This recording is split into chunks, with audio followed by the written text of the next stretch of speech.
Assalamualaikum warahmatullahi wabarakatuh. Rahayu Rahayu Sagung Dumadi. Pertarungan dua pasukan elit Majapahit, Dharma Putra melawan Bayangkara.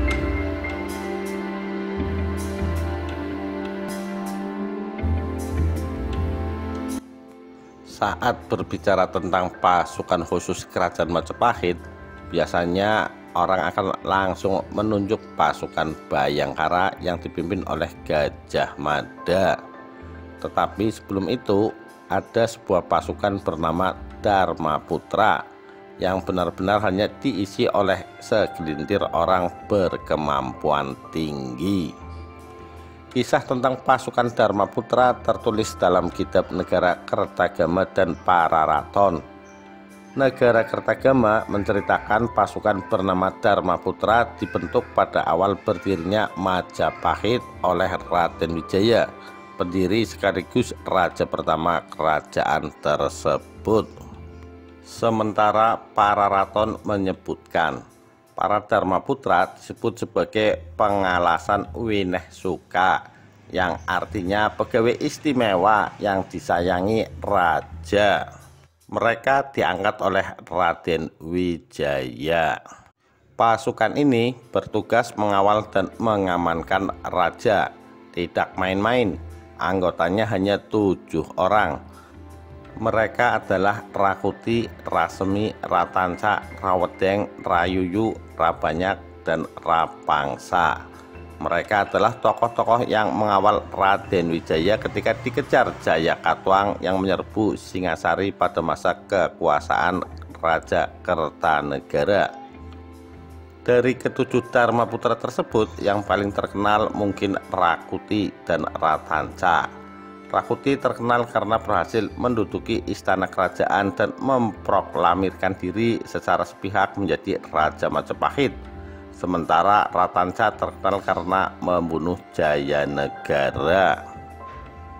Tidak banyaknya catatan tentang Dharma Putra termasuk dalam prasasti yang ditinggalkan kerajaan tersebut. Minimnya catatan ini kemungkinan besar karena ketujuh orang ini pada akhirnya semuanya tewas sebagai pemberontak pada masa pemerintahan Raja kedua Majapahit, Jayanagara. Seluruh personil pasukan elit ini tewas di tangan Gajah Mada dan pasukan Bayangkara yang dipimpinnya. Dikisahkan selepas kematian Raja Wijaya, Jayanegara naik tahta sebagai Raja Majapahit. Sayangnya raja muda ini banyak dipengaruhi oleh tokoh bernama Mahapati yang dikenal licik. Kondisi ini memunculkan banyak ketidakpuasan di kalangan pejabat, termasuk Dharma Putra. Gesekan Dharma Putra dengan pemerintahan Majapahit dimulai dari peristiwa pembunuhan Patih Nambi. Dalam Kidung Sorandaka dikisahkan pada tahun 1316, ayah Patih Nambi yang bernama Pranaraja meninggal dunia di Lumajang. Salah satu anggota Dharma Putra yaitu Rasemi ikut dalam rombongan pelayat dari Majapahit. Saat itu Mahapati kemudian menyebar kabar bohong ke Jayanegara bahwa Nambi hendak memberontak. Mahapati memang mengincar posisi Nambi. Jayanegara yang termakan isu kemudian mengirimkan pasukan mengempur Lumajang, mengakibatkan Nambi dan Rasemi tewas. Terbunuhnya Rasemi memunculkan dendam 6 anggota Dharma Putra lainnya. Puncaknya pada tahun 1319, Rakuti bersama anggota Dharma Putra lainnya berhasil menggalang kekuatan untuk memberontak. Pemberontakan dipimpin oleh Rakuti dan hanya satu anggota Dharma Putra yang tidak bergabung, yakni Ratanca. Bisa jadi karena dia sebenarnya bukan prajurit tetapi seorang tabib.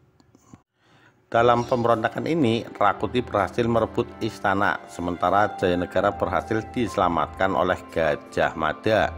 Di pengungsian, Gajah Mada menyusun strategi dan bersama pasukan elit Bhayangkara yang dia pimpin akhirnya berhasil melakukan serangan balik yang berhasil menumpas pemberontakan Rakuti. Tokoh ini tewas di tangan Gajah Mada. Satu-satunya anggota Dharmaputra yang tersisa, Ratanca, akhirnya juga dibunuh Gajah Mada setelah tabib ini menusuk Jayanegara hingga tewas. Habisnya kekuatan Dharmaputra membuat Bhayangkara menjadi satu-satunya pasukan elit saat itu. Gajah Mada sebagai pemimpin pasukan itu pun akhirnya memiliki jalur karir tanpa penghalang. Namanya semakin berkibar hingga akhirnya dia diangkat menjadi Mahapatih di era Tribhuwana Tunggadewi. Sebelum itu dia sudah menjadi Patih Didaha sebagai penghargaan atas keberhasilannya menumpas pemberontakan Rakuti. Saat Gajah Mada menjadi Mahapatih, pasukan Bhayangkara juga ikut menjadi pasukan paling elit kerajaan. Prajurit Bhayangkara tidak banyak menggunakan perlengkapan perang, termasuk senjata. Mereka hanya menggunakan pedang, tombak, panah, dan tameng. Keris tidak disebutkan karena pada saat itu keris sudah dianggap sebagai perlengkapan pakaian. Di tangan Gajah Mada, kesatuan Bhayangkara menjadi kekuatan yang sangat berpengaruh pada zamannya. Keselamatan para raja dan keluarganya di bawah kewenangan dan tanggung jawab kesatuan Bhayangkara. Namun, pasukan Bhayangkara menorehkan catatan hitam terjadi saat perang bubar. Saat Gajah Mada menggunakan kesempatan perjalanan putri Pajajaran Dyah Pitaloka ke Majapahit untuk dinikahkan dengan Hayam Wuruk. Rombongan itu justru diserang Gajah Mada yang memunculkan perang besar. Sepeninggal Gajah Mada, keberadaan pasukan Bhayangkara masih tetap ada. Bahkan ketika Majapahit diserbu kerajaan Demak, bangsawan Majapahit menyelamatkan diri ke sejumlah daerah termasuk ke Bali dengan pengawalan pasukan Bhayangkara. Demikian pertarungan dua pasukan elit Majapahit, Dharmaputra melawan Bhayangkara. Sekian, terima kasih. Wassalamualaikum warahmatullahi wabarakatuh.